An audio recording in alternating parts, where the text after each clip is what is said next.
Hi friends, welcome back to my channel. In my previous video, I have discussed the background, history and the socio-political aspects of the Old English period, which is also known as the Anglo-Saxon period. Now, in this very clip, I am going to explore the literature of the Old English period or of the Anglo-Saxon period. Together, this term is known as Old English literature or the Anglo-Saxon literature. In this regard, initially, we have to remember the very year 410 AD, because in and around the Germanic tribes, specifically the three Germanic tribes, Angles, Saxons and Jutes, invaded England and as well as settled down in the same place, that is in England. And then there was a beginning of a new period with the name Anglo-Saxon period or the Old English period. Now to discuss the Old English literature or the Anglo-Saxon literature. First of all, we need to look at some of the major factors regarding the Old English or the Anglo-Saxon literature. Now, what are these major factors behind the Old English literature or the Anglo-Saxon literature? Let's explore them one after another. In this list, the first one is of course the anonymous nature of literature. That is the anonymous origin of literature during the Anglo-Saxon period. Now, what is about this anonymous nature? It does mean that there was the confusions, uncertainty regarding the identities of the authors, because at that time there was no technical and scientific developments to record the names and the identities of the authors. In short, anonymous writings mean the writings without having the proper identity of the authors of those compositions. Now, point number 2 is all about the uncertainty regarding the compositions and the publication years of the literatures or the literary pieces composed during the Anglo-Saxon period. The next point in this regard is of course the imitative quality or the imitative nature of literature of the then time. Now, what does it mean? It simply means the nature of imitation, because a number of writers actually imitated the other works, and this way there was the prominence of imitation or copy in the field of literature during the Anglo-Saxon period. The next and last point in the list regarding the major factors of the Anglo-Saxon literature is finally the use of the manuscripts. That is to say, the different compositions of the then time in the form of manuscripts. And specifically, 4 manuscripts are very much important in this regard, which actually saved a number of literary pieces or literary compositions of the Anglo-Saxon period. The next important heading of the clip is the different genres of the Old English or the Anglo-Saxon literature. In this regard, we must know that during the Anglo-Saxon period, a number of literary genres were prominent, Among them, the most significant was Old English epic poetry, which is also known as Anglo-Saxon or Old English heroic poetry. Next poetic genre includes Old English elegies, and then comes Old English religious poetry or Christian poetry. So, as per the literature of the Old English period is concerned, we can simply divide them into two parts. First one is of course all about the world of poetry, and the second part is all about the world of Anglo-Saxon or Old English prose. Now, among the Old English poetry and prose, first of all, we will look at the world of the Old English or Anglo-Saxon poetry. So, already mentioned that as per the Old English poetry is concerned, in the list, first comes the world of epic poetry. Now, in this regard, we must remember that what an epic actually means. So, an epic is a long narrative poem having the heroic aspects as well as the appearances of the heroes and their heroic activities. So, to say something more about the poetic form epic, here we must remember that an epic is of two types or of two categories. First one is the primary epic and the second one is the secondary epic. Now, in the Old English period, a number of epic or the heroic poetry were prominent. So, to talk about from the epic perspective, here we must mention the name of the very work which is still a popular one, that is Beowulf. Now, what is about this Beowulf?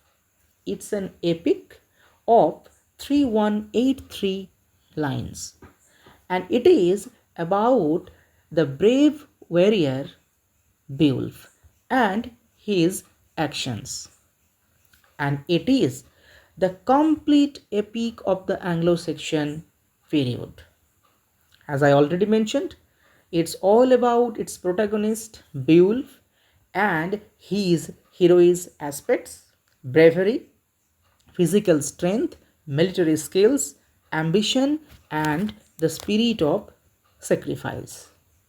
The other heroic poetry of the Anglo-Saxon period include Widsith, which is also subtitled The Far Traveller. Then comes Waldair and the fight at Finnsburg, the Battle of Maldon, and the Battle of Brunanburg. Later, I will make a different clip on the Anglo-Saxon heroic poetry. So this is a little glimpse about the Anglo-Saxon heroic poetry. Then comes the next important poetic genre, which was also very much prominent during the Anglo-Saxon period, is of course elegy. Now, what is an elegy? It's a poem of mourning, sorrows, loss, lamentation, and death. And most importantly, an elegy is a lyrical or subjective or personal in nature.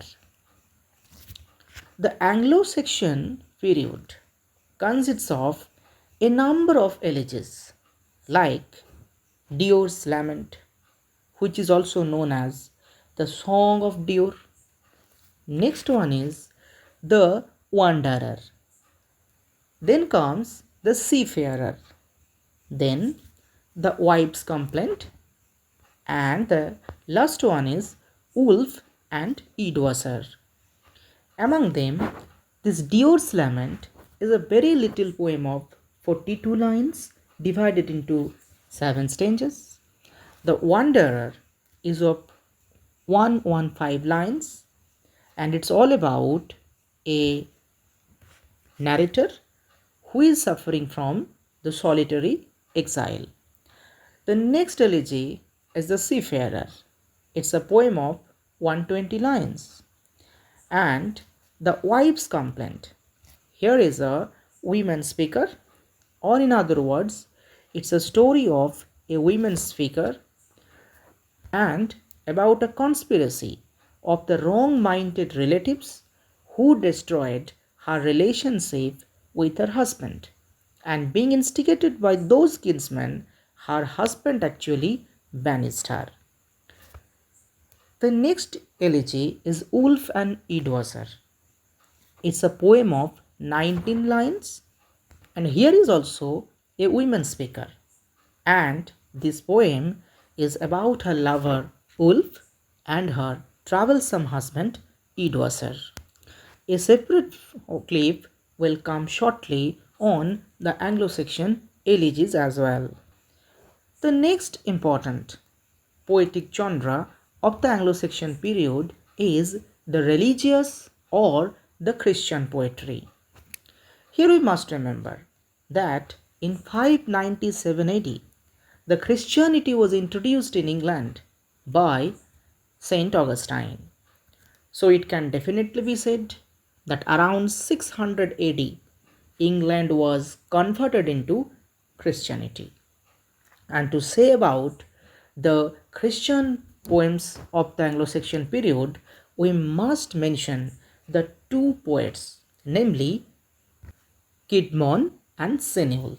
Now, what is about the poetic world of Caedmon? Caedmon specifically is ascribed to 4 poems like Genesis, Exodus, Daniel, and Christ and Satan. So these are the Caedmonian poems preserved in the Junius manuscript, one of the manuscripts of the Anglo-Saxon period. Next comes the poetic world of Cenulf. And first of all, we must remember that the poetry of Cenulf were preserved in the Exeter book, which is also a very significant manuscript of the Old English period. And as per the poetry of Cenulf are concerned, he is ascribed to 4 signed poems. Why are they called signed poems? Because these poems were signed by the poet Cenulf himself in runic letters. And the signed poems of Cenulf include Christ, Saint Juliana, Helen, the Fates of Apostles. Some other poems are also usually ascribed to Cenulf, and these are Andries and the Dream of the Rood. So this is something about the poetic world of the Anglo-Saxon period. Then let's move forward to the world of prose, which was also very much prominent in the Anglo-Saxon or Old English period. So to talk about the prose, first of all, we need to know this information that Anglo-Saxon prose appeared after the entry and the developments of poetry. However, it was the beginning of prose with King Alfred, and since then it continued to develop smoothly. Now, to explore the genre of Anglo-Saxon prose, the very first name which strikes our mind is none other than King Alfred of the 9th century. And he was the father of English prose, and he was also closely connected to the translations because specifically he translated 5 significant works like that of Pope Gregory's Pastoral Care, Orosius's History of the World, Bede's Ecclesiastical History, Boethius's Consolation of Philosophy, and Saint Augustine's Soliloquies. The next significant prose writer belonged to the Anglo-Saxon period is of course Alfric. And Alfric was a religious person, being a churchman, and he was famous for his grammar as well as for his homilies. Here we must remember his work that is called Catholic Homilies, which is having two different series. The first series consists of 44 homilies, second series consists of 40 homilies, and his another prose work is of course the Lives of the Saints, and it's all about the lives of 40 saints. The next prose author of the Anglo-Saxon period is Wulfstan, and he was the Archbishop of York and known for his sermons, and his significant work is Sarmo Anglos. Apart from these three prose writers, during the Anglo-Saxon period, there was the prominence of Anglo-Saxon chronicles. These chronicles were the kind of historical records having the greatest historical values, and these records are also very significant for containing the dates of the different kings' birth and death as well. So this way, chronicles are also very much important in keeping the records of the literature and other literary aspects of the Anglo-Saxon period. So this is something about the Anglo-Saxon or Old English period literature. The next videos will also be there on some other aspects of the Anglo-Saxon period or the Anglo-Saxon literature. So thank you for watching. Please subscribe to my channel and like and share as well.